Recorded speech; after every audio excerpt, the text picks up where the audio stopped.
Good morning बच्चों। देखिए हमने आपके लेसन नंबर 10 के अंदर, कितना नंबर लेसन के अंदर, 10 नंबर लेसन के अंदर पूरी बातें कर ली थी। किस किस की? माइटोसिस और मियोसिस की बातें हमने कर ली थी, अर्थात समसूत्री विभाजन और अर्धसूत्री विभाजन की हमने कंप्लीट बातें कर ली थी। आज के इस टॉपिक के अंदर हम जो बात करने वाले हैं वो करेंगे हम किसकी? Difference between mitosis and meiosis. Difference between mitosis and meiosis, अर्थात लास्ट टॉपिक है आपके समसूत्री विभाजन और अर्धसूत्री विभाजन में अंतर। ठीक है, ये तो हो गया समसूत्री विभाजन और ये हो गया अर्धसूत्री विभाजन। और यहाँ पे आपका पूरा वापस चैप्टर जो है वो रिवाइज भी हो जाएगा। यहाँ पे आपका जो वापस चैप्टर है वो रिवाइज भी हो जाएगा।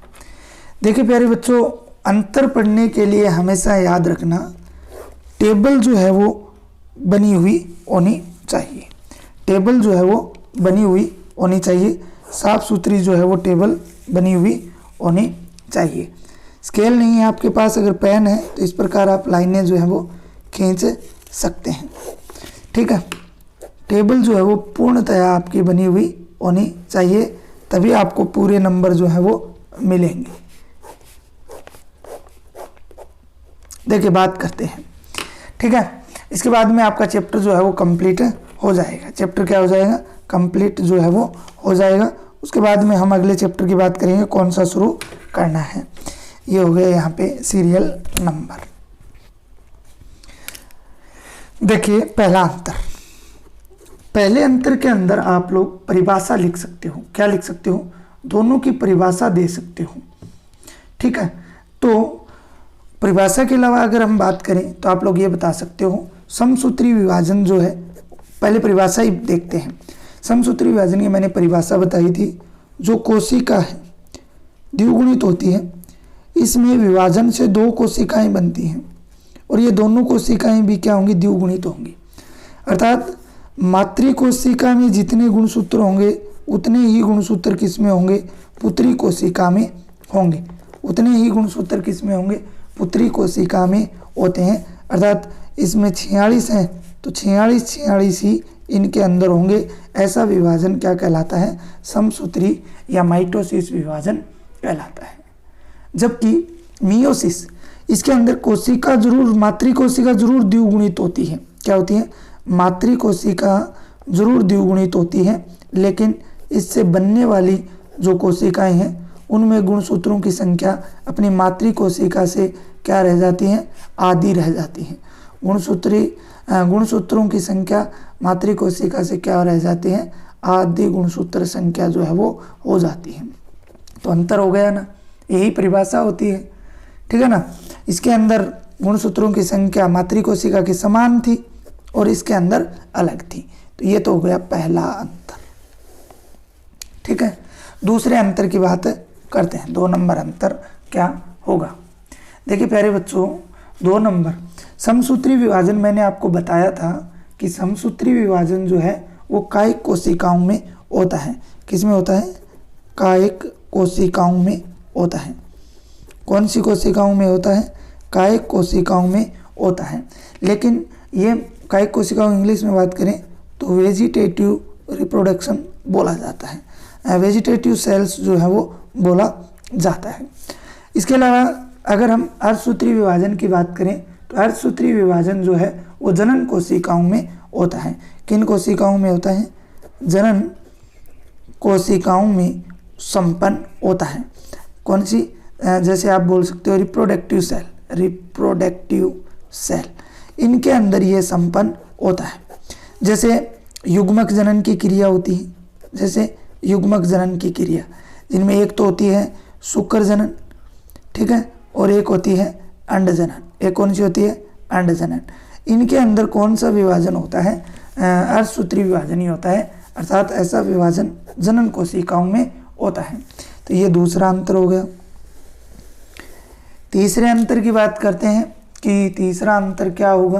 तो देखिए, तीसरे अंतर की अगर बात करें तो समसूत्री विभाजन के अंदर हमने बात की थी, तो समसूत्री विभाजन जब एक कोशिका में होगा तो उससे दो कोशिकाओं का निर्माण होता है और दोनों कोशिकाएं द्विगुणित होंगी। कितनी कोशिकाओं का निर्माण होता है? दो कोशिकाओं का निर्माण होता है। लेकिन हमने अर्धसूत्री में देखा, मियोसिस जब सेकंड हुआ तो एक कोशिका थी प्रारंभ में और उससे कितनी कोशिकाओं का निर्माण हुआ? 4 कोशिकाओं का निर्माण हुआ। कितनी कोशिकाओं का निर्माण हुआ? 4 कोशिकाओं का निर्माण हुआ। तो हम कह सकते हैं कि अर्धसूत्री विभाजन के अंदर 4 कोशिकाओं का निर्माण होता है और समसूत्री विभाजन के अंदर कितनी कोशिकाओं का निर्माण होता है? 2 कोशिकाओं का निर्माण जो है वो होता है। अगले पॉइंट की बात करते हैं प्यारे बच्चों, 4 नंबर की। 4 नंबर की अगर बात करें तो मैंने आपको ये तो यहाँ तो परिभाषा लिखी थी, फिर से लिख सकते हो। इसमें गुणसूत्रों की संख्या अपनी मातृ कोशिका के समान होती है। भाई गुणसूत्रों की संख्या मातृ कोशिका समान होती है, इसमें अलग होती है, ये तो मैं बता चुका हूँ। 4 नंबर देखिए, इसमें प्रोफेज अवस्था है वो साधारण एवं छोटी अवस्था होती है। देखिए प्रोफेज या पूर्वावस्था, याद करो समसूत्री के अंदर हमने पढ़ी थी, वो सामान्य एवं क्या थी? छोटी थी, सामान्य एवं छोटी थी। लेकिन इस अर्धसूत्री विभाजन के अंदर जो हमने प्रोफेज या पूर्व अवस्था पढ़ी थी, कौन सी? प्रथम, उसके अंदर हमने 5 और प्रावस्थाएं पढ़ी थी। तो कहने का मतलब है ये क्या होती है? महत्वपूर्ण एवं लंबी प्रावस्था होती है। अर्धसूत्री की जो प्रोफेज प्रावस्था होती है ये महत्वपूर्ण एवं लंबी प्रावस्था होती है। ठीक है, ठीक है। तो प्रोफेज में हमने 5 और पढ़ी थी, कौन कौन सी पढ़ी थी?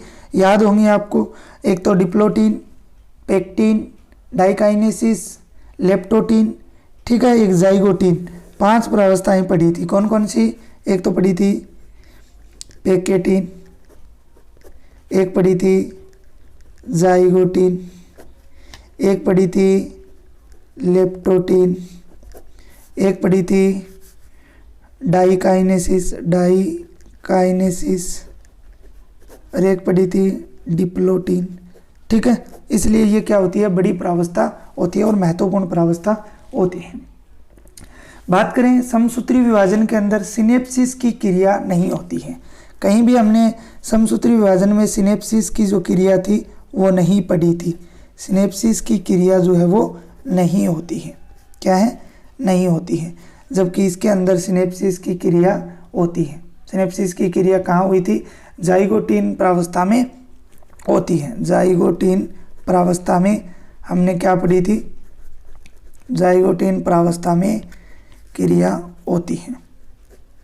जाइगोटीन प्रावस्था में ये क्रिया जो है वो होती है।